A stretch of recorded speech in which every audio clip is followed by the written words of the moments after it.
যে আমাদের ছবি ব্যবহার করে যে বিভিন্ন প্রোডাক্ট সেল করে প্রতারণা করছে, এগুলোর ব্যাপারে বারবারই বলছি এটা, কারণ প্রতারণার পরিমাণ বাড়ছে। 54টা পেজ আছে আমার নামে, আমার ছবি ব্যবহার করে তারা পেজ চালাচ্ছে আমার নাম দিয়ে, আর ওখানে তারা মানে এমন প্রোডাক্ট বিক্রি করতেছে যেগুলো খেয়ে অনেকেই ক্ষতিগ্রস্ত হচ্ছে। আমরা বারবার বলার পরেও তারা এটা চালু রাখছে। আইনগত ব্যবস্থা নেওয়ার স্টেপ আমরা নিয়েছি, ওটা কাজ চলতেছে।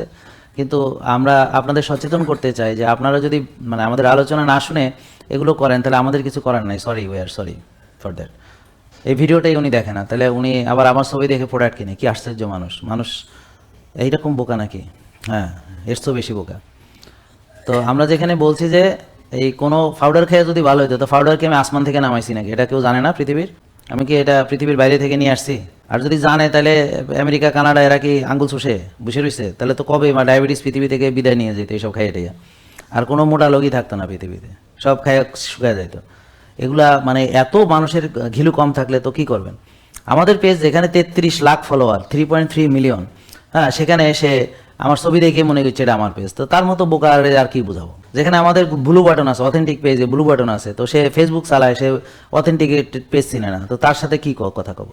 আমরা কোনো ভিডিও স্পন্সর করি না, তো সেগুলো ভিডিও স্পন্সর ভিডিও লেখাই থাকে নিচে স্পন্সর। তো যে স্পন্সর ভিডিও চেনে না, বিজ্ঞাপন বোঝে না, তো তারে কি শেখাবো? এদেরকে কেমনে আপনি রক্ষা করবেন?